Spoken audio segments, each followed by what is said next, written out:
some of what was asked, and please, if I haven't covered everything, please just remind, because there were a lot of points in there. So the First Lady, I think, very eloquently talked about this not being just about doctors and consultants in A&E, and that's absolutely right. And we've already made some reference to a lot of the work that's going to have to be, well, that is being done, has been done in the past, is being done, and more that needs to be done to sort that out. And the issue about the recruitment issues more broadly than doctors is right. On nurses, we're much further ahead. We've had a long-standing recruitment campaign, both locally, UK-wide and internationally. And over the last, up to April, we'll have 120 new nurses coming in to help us fill some of our vacancies. On the A&E nurses that would be advanced nurse practitioners and emergency nurse practitioners, we've been having conversations with some of our nurses about training and support, and that will take some time, but those are forward-looking implementation plans. A gentleman asked about the timelines and was saying that the timelines that we're working to are ridiculous. So what I'll say about that is we started the work on the remodelling back in August, so quite shortly. And no, it absolutely hadn't. I mean, one of the things you've said to me is, why on earth didn't you spot this when you came in?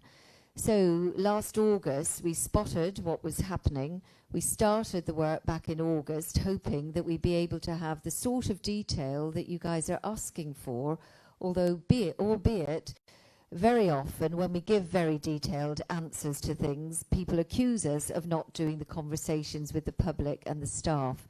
So the work started on the very detailed modelling, the numbers, understanding the demographics, understanding what was happening with housing, understanding all the staffing issues back last September.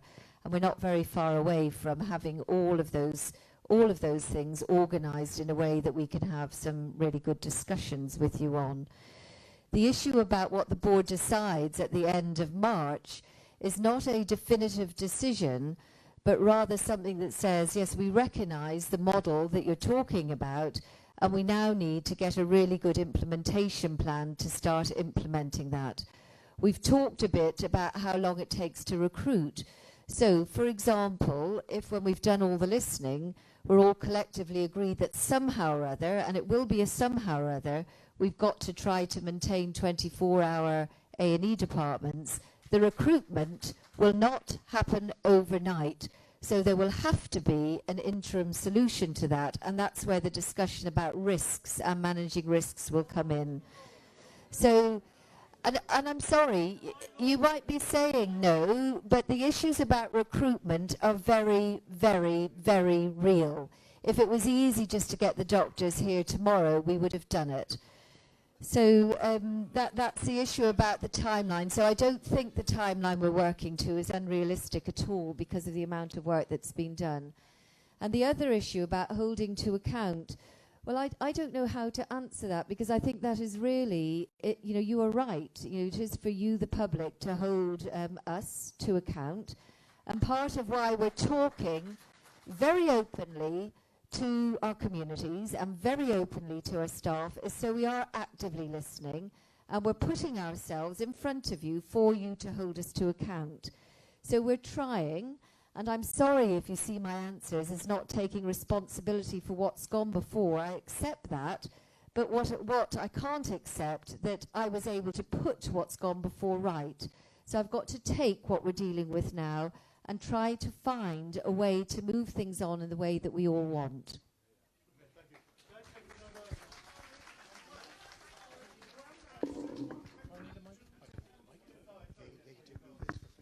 Yes, so I think that's a very gracious offer. And I think what you can do to help us is how can we do more of these conversations? I would like a really good public conversation about how we're recruiting staff into Wales. Sorry, has this gone again?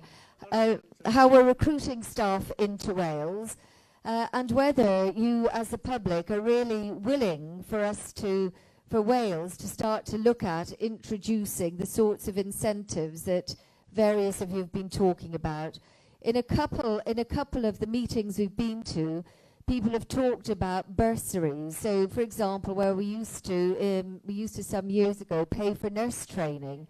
There's been discussion about whether we should pay for doctor training, and then insist that the doctors, or one of the conditions would be that the doctors stayed and worked with us for 5 or 10 years.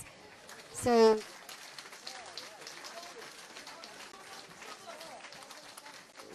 I think it's those sorts of things that we need you as the public lobbying for, because they're not the simple things. We will do that lobbying as well, but those are the things that I think we could really have your help on. Okay, yes, I'll be prepared to do that. Thank you very much. Sorry, if I can have perhaps the next question is to come forward. Can I just say one thing? I'm really interested in this point about the payment of bursaries.